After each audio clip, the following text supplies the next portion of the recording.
Alors voilà, donc maintenant on va passer c'est le tour d'Alice. Ça fonctionne, oui. Oui, ça fonctionne, Alice. Donc psychologue clinicienne, qui a travaillé au XAPA. Le XAPA, c'est des centres de soins d'accompagnement et de prévention pour en addictologie. XAPA, mais qui est doctorante aussi à l'université. Elle prépare une thèse sur les masques, et c'est dont elle va nous parler. Et donc, c'est pour ça qu'on les a regroupés, parce que c'est la question de l'art. C'est-à-dire comment, avec l'art, on peut trouver des voies. On peut chercher, on peut creuser pour trouver des voies de remédiation thérapeutique. C'est un grand mot, mais oui. Disons qu'on peut avoir des grands mots. Potentiellement thérapeutique. Moi, je veux dire potentiellement thérapeutique. Tout d'abord, merci pour votre témoignage que j'ai trouvé vraiment très, très riche et très touchant aussi. Moi, ce que j'entends, alors vous dites que c'est une addiction que vous avez aujourd'hui encore, mais vous parlez quand même de partage, vous parlez de langage, et on peut du coup se poser la question, est-ce que c'est vraiment une addiction? Parce que dans l'addiction, on est seul, et il fait noir. Et vous parlez quand même de lumière et d'ouverture. Donc moi, c'est une question que je me pose, que je vous pose, que je vous pose. Je pense que l'addiction s'est transformée. Oui. C'est-à-dire que l'addiction à la peinture au départ, c'est vraiment j'ai trouvé cette chose-là, je me raccroche à ça. Oui. Ça me permet de sortir, de ne pas mourir. Et puis en 22 ans, je sais pas, c'est vrai que la question est importante. Maintenant, c'est peut-être une dépendance. Puis c'est quelque chose. J'ai trouvé une manière de pouvoir m'exprimer. Donc en même temps, je peux pas. C'est ça. Mais il y a de l'autre. Et donc c'est pour ça que moi, ce dont je vais parler aujourd'hui, donc je vais aborder cette question en fait des addictions en parlant de la médiation, ce que j'appelle la médiation thérapeutique par le masque. Et donc je ne parle pas de mascothérapie ou d'art-thérapie, parce que derrière cette idée de médiation, il y a l'idée de l'autre et la question de l'adresse. C'est-à-dire que lorsque l'on crée, il y a de l'autre. On n'est pas seul avec son objet. Il y a quelque chose justement de cette ouverture qui me semble importante. Donc, cette expérience de médiation thérapeutique par le masque, je l'ai menée en fait avec plusieurs publics différents. Et dans le champ des addictions, ça a duré 2 ans. En fait, j'intervenais en service d'addictologie, donc c'était un lieu d'hospitalisation dans lequel les patients étaient hospitalisés à leur demande pour effectuer des sevrages, en fait, ce qu'on appelle un sevrage. Apprendre en fait à se séparer du produit, d'abord physiquement et ensuite psychiquement. Et donc je proposais des ateliers de médiation par le masque en 2 séances, avec une première étape de création plastique de masques et une seconde étape d'improvisation scénique à partir de ces masques-là. Et là, les masques que nous voyons, c'est ça? Ah oui, oui en effet. Alors c'est un peu tronqué là, mais effectivement j'ai mis quelques masques pour que vous puissiez un peu visualiser de quoi il s'agit. Donc je me suis posé en fait 3 questions en réfléchissant un peu à ce que j'allais raconter aujourd'hui. La première, pourquoi le masque avec ce public? Pourquoi le masque, ça peut être intéressant dans le champ des addictions? Comment cet objet, l'objet masque, interroge-t-il de la question des addictions? Et quels sont les processus psychiques observés grâce à cette médiation avec ce public en particulier? Donc, vous avez commencé à en parler un petit peu. L'addiction, c'est déjà un masque. Ça peut être déjà un masque. En tout cas, c'est ce que disait Bukowski. Je le cite dans un roman qui s'appelle Hollywood. Il fait dire à un de ses personnages: l'alcool, est-ce un voile que vous jetez sur la réalité ou l'espoir de voir les choses plus clairement, dépouillé de masques illusoires? Donc il y a vraiment cette idée de l'objet d'addiction qui à la fois dissimule et en même temps révèle et réveille autre chose, quelque chose que l'on ne peut pas s'autoriser à montrer lorsqu'on n'est pas sous l'emprise du produit ou sous l'emprise, parce qu'il y a aussi des addictions sans objet, il y a aussi des addictions sans produit. Donc c'est cette idée qu'avec mon addiction, je peux montrer une partie de moi, une part maudite, on pourrait dire avec Bataille, que je ne peux pas m'autoriser à faire coexister avec mon moi social, quotidien. Il y a aussi, voilà, c'est un patient qui m'a appris ça un jour, il m'a dit, mais vous savez, celui qui boit, il a quelque chose à cacher. Et c'est dans l'étymologie d'alcool, puisque le col, ça vient, donc c'était un Tunisien, ce monsieur, il m'a dit, le col, c'est l'étymologie de l'alcool, c'est une étymologie arabe. Le col, c'est cette poudre d'antimoine que l'on se met autour des yeux pour tenir à distance, en fait, le mauvais œil. Donc il y a vraiment cette dimension prophylactique aussi du produit, c'est-à-dire le produit comme pour venir tenir à distance les vieux démons et faire en sorte qu'ils ne viennent pas trop nous persécuter. Non. Donc du coup ça pose la question de cette articulation en fait. Finalement si l'addiction est un masque, d'ailleurs Joyce McDougall parlait de symptômes leurre, donc elle avait bien compris cette dimension-là de couverture en disant mais en fait l'addiction c'est une couverture jetée sur ce qui fait vraiment question pour le sujet. Donc quelle articulation entre ce symptôme leurre, donc le symptôme addictif, le masque de l'addiction et le masque scénique.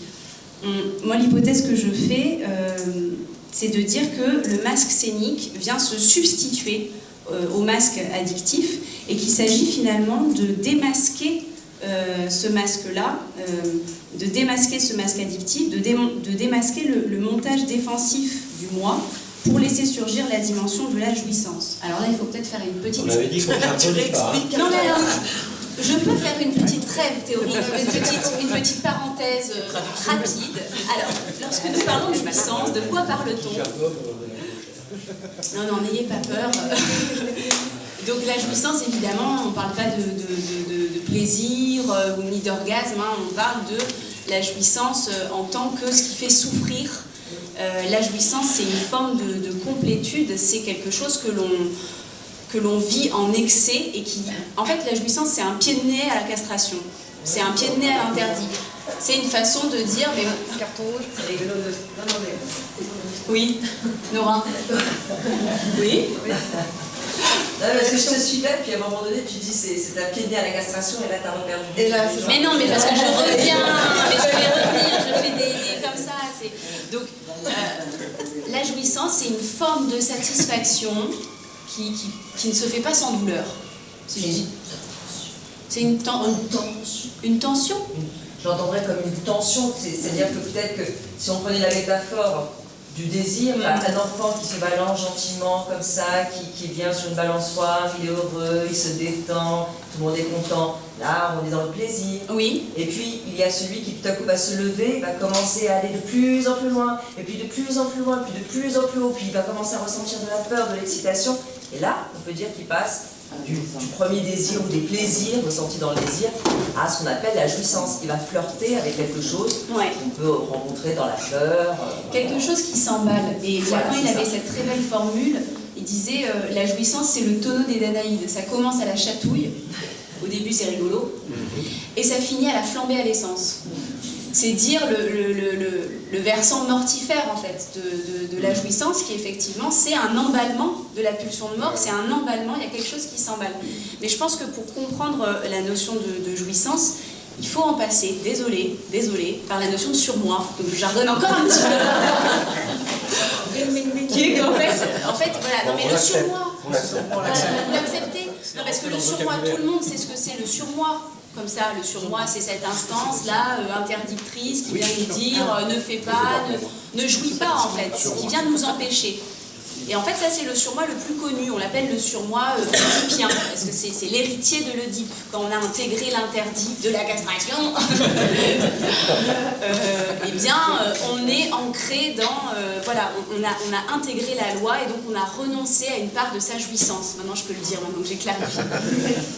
Et donc, il y a un deuxième surmoi, en réalité, qui s'appelle le surmoi archaïque. Et ce surmoi-là, il dit... En fait, il faut imaginer un monstre à deux têtes, avec une tête qui dit « ne jouis pas » le surmoi oedipien, et une autre tête qui dit jouis. Et en fait, c'est cette dimension monstrueuse du jouis, ne jouis pas, ce va-et-vient de l'un à l'autre, c'est ça le surmoi. C'est ce ballottement insupportable entre j'ai joui mais j'aurais pas dû. C'est pour ça que la jouissance, ça ne se fait pas sans culpabilité. Donc il y a vraiment cette idée voilà, du surmoi archaïque qui... Voilà, le surmoi archaïque... Pour les névrosés. Pour les névrosés, voilà. Voilà pour les pervers, c'est autre chose. Pour les... Mais là, on explose les 15 minutes. Il reste 5 minutes. Alors les masques. Alors les masques. Attendez, parce que là, vous m'avez complètement... Qu'est-ce que je voulais dire par rapport aux masques? Bon, blablabla.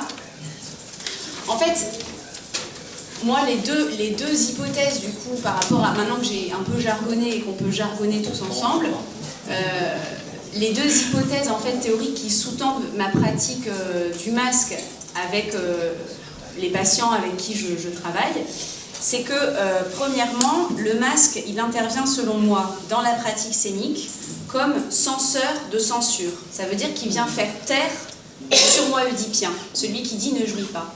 Et donc, il vient libérer le surmoi archaïque, celui qui dit jouis. Donc, le masque scénique, autant dans la première étape de création plastique, qui peut avoir quelque chose de jubilatoire, hein, de l'ordre de la décharge, etc. C'est quelque chose qu'on observe beaucoup avec les patients, cette espèce d'engouement, cette excitation dans la création, que dans l'improvisation scénique ensuite. Il y a vraiment une libération de la jouissance. Et donc, finalement, ce qui peut être potentiellement thérapeutique, selon moi, ça tourne autour du démasquage. Parce qu'à travers le démasquage, en fait, on invoque sur la scène de la création, avec le masque, on invoque cette jouissance-là pour finalement la révoquer au moment du démasquage. Pourquoi? Parce que lorsque l'on retire son masque, ben on est nu, on est vulnérable en fait. On réintègre sa condition d'être parlant, c'est-à-dire d'être manquant, et là on cause. Et donc là, on mord dans le langage, et là il y a de l'autre. C'est-à-dire qu'il y a comme une opération je sais pas, de substitution, passer de l'addiction comme masque à un masque qui vient dire quelque chose de ce rapport avec son addiction et en parler en fait, et apparaître face à l'autre, réactiver quelque chose d'un vécu aussi traumatique. Parce que souvent la question du trauma elle est étroitement liée à la question des addictions. Par exemple, je pense à un patient qui disait, lorsqu'il a mis le masque et qu'il a improvisé, il retire son masque et il dit mais c'est insupportable, dans votre regard je retrouve le même regard que les gens lorsqu'ils me regardent dans la rue et que je suis défoncée. Donc il vient avec le masque contacter quelque chose de son vécu addictif, on pourrait dire. Alice, il faudrait préciser que les masques sont faits par les patients. Oui, mais ça c'est évident. Non? Oui. Bon. Est-ce que pardon. Oui, parce que juste quelque chose que je voulais ajouter qui me semble important. Alors oui, je crois que... Alors, j'avais une deuxième version de ça. Alors en bas, vous pouvez observer qu'il y a, sauf le deuxième masque, mais sinon sur plusieurs masques, vous retrouvez un clivage, c'est-à-dire une skise centrale. J'ai pas le temps de présenter un cas clinique, etc. Donc simplement juste une petite remarque, quelque chose que j'ai observé. Pendant longtemps, je ne savais pas si c'était tous les patients qui allaient créer cette espèce de clivage, de skise centrale, ou si c'était spécifique au public de patients dits addicts. Alors maintenant que j'ai un peu de recul, je peux dire que c'est une spécificité qu'on retrouve dans les addictions, c'est-à-dire ce clivage central. Ça me semble très important parce que ça vient dire quelque chose et encore une fois, Bukowski, alors je vais le citer, mais il faut dire qu'il en connaissait un rayon, il sait de quoi il parle. Hein. Donc lui, ce qu'il disait, c'est par rapport à cette notion de clivage du moi. On retrouve ça beaucoup donc, chez ce public. Le type qui reste sobre à jamais, il n'a qu'une seule vie. Un homme qui boit, il peut devenir quelqu'un d'autre. Il est différent quand il a bu. Pas meilleur, ou pire, il est différent. L'alcool lui donne 2 vies. C'est dans mon autre vie que je m'adonne à l'écriture. Ça, je trouve que c'est vraiment... Ça met en lumière quelque chose de ce clivage-là. C'est-à-dire celui qui boit, il a deux vies. Ça rejoint un peu ce que je disais tout à l'heure. Ce n'est qu'en buvant que je peux m'autoriser l'accès à une certaine partie de moi-même. Sinon, le reste du temps, je suis... voilà, Bukowski, par exemple, il a arrêté de boire pendant 10 ans. Bah, il a arrêté d'écrire. C'est-à-dire qu'il ne pouvait pas concevoir l'écriture sans l'alcool. En revanche, la journée, c'était un employé de poste, comme Pessoa, c'est un peu le même... on retrouve un peu le même profil là-dessus. Une autre remarque qui me semble importante, bon, cette histoire de clivage, je pourrais développer, mais je ne suis pas sûre d'avoir le temps. Je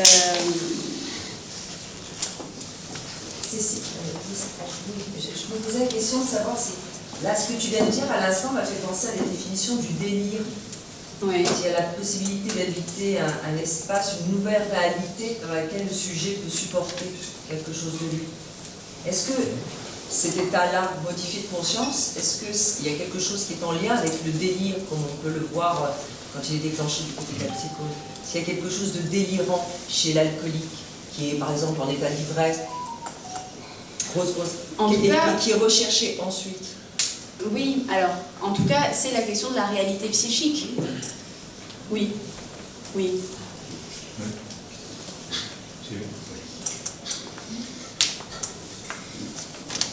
Dans le petit nombre de choses qui m'ont plu et que j'ai su bien faire, ce qu'assurément j'ai su faire le mieux, c'est boire. Quoiqu'ayant beaucoup lu, j'ai bu davantage. J'ai écrit beaucoup moins que la plupart des gens qui écrivent, mais j'ai bu beaucoup plus que la plupart des gens qui boivent. J'ai d'abord aimé, comme tout le monde, l'effet de la légère ivresse, puis très bientôt j'ai aimé ce qui est au-delà de la violente ivresse. Quand on a franchi ce stade, une paix magnifique et terrible, le vrai goût du passage du temps. Quoique n'en laissant paraître peut-être, durant les premières décennies, que des signes légers, 1 ou 2 fois par semaine, c'est un fait que j'ai été continuellement ivre tout au long de périodes de plusieurs mois, et encore, le reste du temps avais-je beaucoup bu. J'aurais eu bien peu de maladies si l'alcool ne m'en avait à la longue amené quelques-unes, de l'insomnie au vertige, en passant par la goutte, beau comme le tremblement des mains dans l'alcoolisme, dit Lautréamont. Il y a des matins émouvants mais difficiles. Alors c'est un texte de Guy Debord. Et donc vous parlez de perversion. Moi? Oui. Moi. On parlait de délire. On parlait de délire. On revient à l'idée de l'homme augmenté. Oui. Hein, De quoi? De l'homme augmenté. Le délire, l'homme augmenté, c'est-à-dire que sous substance. C'est-à-dire de l'objet addictif comme prothèse qui vient soutenir le moi et en même temps le manger, quoi. C'est ça la prothèse, qui au début est au service de l'autoconservation du moi et au service du narcissisme parce que ça vient soutenir malgré tout. Et progressivement, quelque chose s'emballe et cette prothèse devient ravageante, mortifère et elle finit par détruire. Et donc, je crois que le travail avec le masque ouvre quelque chose de cette... permet de travailler la pulsion de mort, en fait. Permet en tout cas d'ouvrir... Jean-Houry parlait de praticable. J'aime bien ce terme de praticable. C'est-à-dire, on ouvre un espace dans lequel on peut... Ben voilà, on y met les mains, quoi, et on y va, et on descend un peu dans les enfers, et on essaye d'en revenir. Et c'est ça qui m'intéresse aussi avec la question du démasquage, c'est comment est-ce qu'on revient, comment est-ce qu'on réintègre. Je voulais faire le lien aussi, peut-être Agnès nous en parlera après, au niveau de l'anthropologie. Enfin, parce que voilà, les rites initiatiques, il y a quelque chose du rite initiatique dans la pratique du masque, parce que selon moi, il y a cette idée d'un moi que l'on quitte pour se livrer à la création. Dans la création, le moi disparaît. Et la question, c'est quel est le moi que l'on va réintégrer ensuite. Un peu comme dans les rites initiatiques où on quitte un statut social pour se livrer à toutes sortes d'épreuves et finalement affronter la question de l'altérité dans sa dimension radicale. Et lorsque l'on réintègre son moi social, on le réintègre sous un nouveau statut. Et donc cette question de la réintégration du moi par les patients, quel moi est-ce qu'ils vont pouvoir réintégrer, moi elle m'intéresse beaucoup.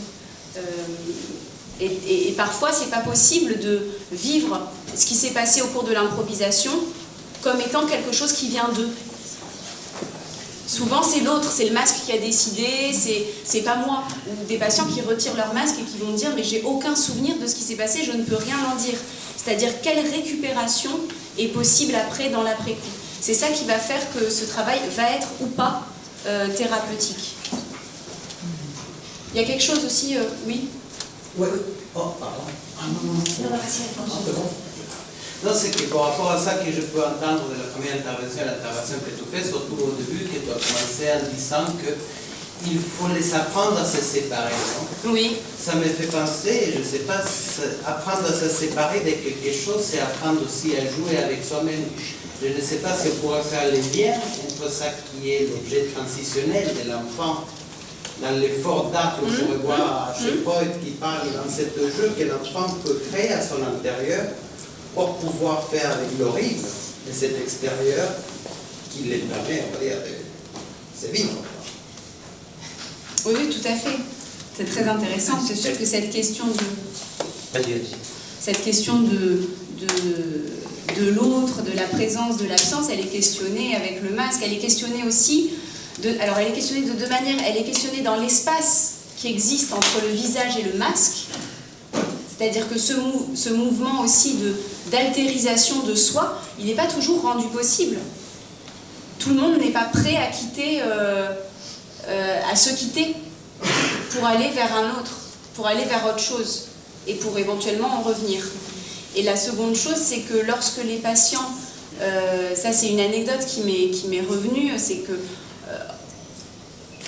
par moment, certains patients déposaient des choses tellement lourdes dans leur masque qu'ils ne pouvaient pas, c'était compliqué pour eux de repartir avec lorsqu'ils partaient de l'hôpital, autour de cette idée de se séparer. C'était trop compliqué, ils avaient besoin de déposer ce masque-là et de le laisser dans les murs pour pouvoir continuer un travail de séparation. Repartir avec leur masque, ça allait être continuer d'être accroché à l'objet. Puisque l'objet masque, voilà, l'objet masque, c'est cet objet d'addiction qui est venu se métaphoriser, prendre forme, c'est une figure du double en fait. Ça c'est ce qu'on fait, tu sais, avec les enfants du traumatisme de l'exil. Oui. C'est-à-dire qu'ils dessinent parfois de manière réplicative le même dessin. Par exemple, ils font leur grand-mère tuée par balle 1 fois, 2 fois, 100 fois. Oui. Jusqu'au jour où la couleur vient miraculeusement. Mais les dessins, on les prévient à l'avance, sont déposés dans le service. Voilà. Ils ne sont jamais rendus à l'enfant ni à sa famille. Donc ils se séparent en route. C'est un peu ce que tu abordes là. Oui, oui, tout à fait. Et cette question, enfin, moi je ne l'avais pas du tout anticipée. Elle est vraiment venue, c'est les patients qui sont venus la poser en déposant des masques, et puis rapidement, au bout de 5-6 ateliers, il y avait des masques partout. Alors il a fallu qu'on réfléchisse, mais qu'est-ce qu'on va faire? On ne peut pas, quand on rentre dans le service, avoir comme ça une 50aine de masques qui regardent les nouveaux entrants. Donc il a fallu penser une extension de ce dispositif-là autour de cette question. Quel est le destin de cet objet? Qu'est-ce que vous allez faire de votre masque? Et donc en fait, là j'ai envisagé une 3e étape que j'ai appelée une étape de possible, alors soit destruction du masque, soit reneutralisation, qui, alors on peut donner de multiples sens à cette étape-là. On peut aussi l'entendre comme une aide au refoulement, parce que étant donné que le masque réactive quelque chose d'un vécu traumatique, la personne, elle peut aussi ne pas pouvoir s'en saisir à ce moment-là. Ça peut ne pas être sa temporalité. Et donc, elle a besoin de... Il y a toujours un droit, c'est un exercice qui est délicat, le travail avec les masques, donc il faut toujours laisser la possibilité au sujet d'avoir un droit à la cachette, un droit au secret, un droit au refoulement, et prendre soin de cet espace-là. Et donc je l'ai pensé un peu comme ça au départ, le mouvement de reneutralisation du masque, c'est-à-dire à la fin, les participants peuvent soit repartir avec leur masque, et à ce moment-là, ils en font ce qu'ils veulent. Parfois, ils donnent un sens particulier. Ce masque, je vais aller le déposer à tel endroit, je vais aller le donner à telle personne. Il y a toute une portée symbolique là. Ou bien, je reneutralise, et à ce moment-là, je le fais avec eux, c'est-à-dire je remets ce masque à l'état neutre, ou bien je le détruis. Ça a été aussi le cas, certains patients qui voulaient découper leur masque, le mettre à la poubelle, et donc là, on est plus sur quelque chose du rite presque expiatoire, quoi. Il y a quelque chose de cathartique, et je pense à De Martino dans La Terre du Remords il parle de la tarentelle, et ce qu'il dit c'est très fort, c'est très beau, c'est-à-dire à la fois le tarentulé c'est celui qui a été mordu par l'araignée, mais à la fois il devient l'araignée, donc il devient l'araignée lui-même, mais en même temps il écrase l'araignée de son pied. Donc c'est ce double mouvement que le masque permet selon moi, c'est-à-dire un double mouvement d'incarnation et de destitution de cette figure-là. Il va falloir passer. Une question. Alors, oui. Ça y est, on commence juste à... Moi, ça y est, là, Et c'est mauvais, parce que si vous la laissez partir, demain matin... Non, mais je voulais une question technique. Attends, Diana. C'est tellement intéressant et puissant ce qu'elle nous apporte qu'on a la peine de quitter. Alors, il y avait Nora qui voulait dire quelque chose. Non, mais c'est... On parle plus d'impression et après... Non, on a répondu... Alice a répondu à la question en répondant. Elle est sage, c'est vrai. Bon, alors, Diana... Oui, une question technique. Le masque est fabriqué sur le visage Jamais. du sujet, non. Et c'est fait avec du papier mâché, du plâtre. Alors ça dépend des techniques. J'ai exploré plusieurs façons de faire, plusieurs techniques.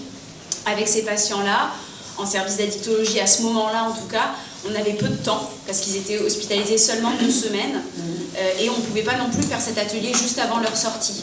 Donc c'était vraiment un atelier que je proposais à mi-parcours parce qu'il fallait déjà qu'ils puissent faire un premier défrichage psychique et appréhender déjà physiquement l'absence de l'objet. Donc il n'y avait que 2 séances de 1h30. Donc je travaillais à partir de masques neutres déjà existants. Mince, il n'y a plus le... Bon, mais des masques neutres déjà existants que je leur demandais en fait de transfigurer. C'est-à-dire je mettais une table plein de matériaux hétéroclites et en disant mais vous vous emparez de ce que vous voulez, ce masque-là est inexpressif, il n'a pas de passé, pas de futur, faites en sorte qu'il vous raconte quelque chose à vous. Donc on partait d'un masque déjà... On partait d'un masque déjà existant.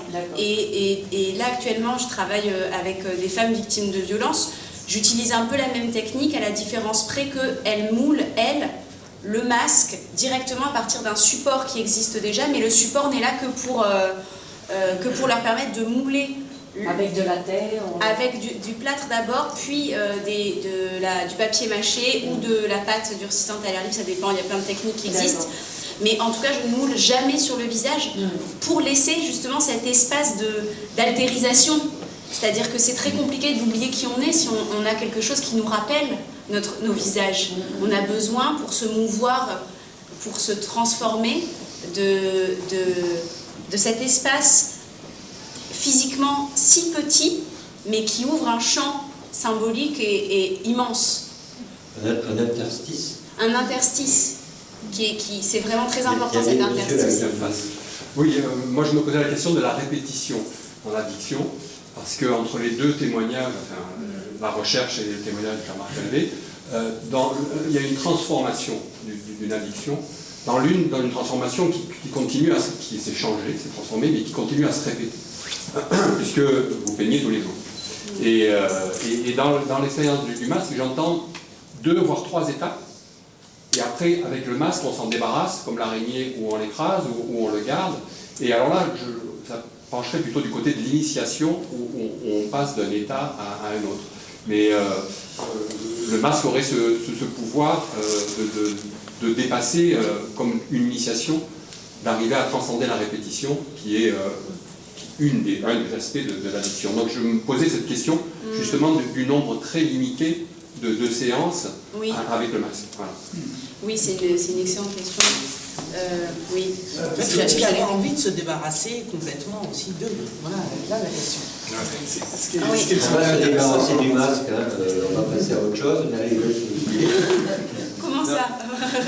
Juste, ce que je pas encore voulais souligner l'histoire du masque, c'est de reconnaître qu'il y a autre chose, une autre face. C'est comme pour Janus, c'est comme pour... Il y a deux visages, il n'y a pas que le masque social, l'être qu'on prétend unique, qu'on prétend le moi, ce qu'on pourrait appeler le moi, qui sera entier, qui serait compris. Il y a des failles dedans, il y a deux faces, et le fait d'avoir un masque, c'est de l'enlever, de le remettre. Quel que soit le destin du masque après coup, il y a eu cet épisode de travail qui fait qu'il y a eu deux faces. Il y a eu la phase de souffrance, il y a une autre face, il y a un travail qui se fait. Et dans ce temps-là, il y a le travail pour retirer le masque, pour le mettre, etc. C'est ça qui me semble intéressant, c'est qu'il n'y a pas l'unicité, fausse unicité du moi. Nous sommes faits de beaucoup de choses et de plusieurs facettes. Et c'est vrai que dans le travail du masque, il y a toujours une fissure, au mieux, ou un abîme. Au mieux, tant mieux. Ouais.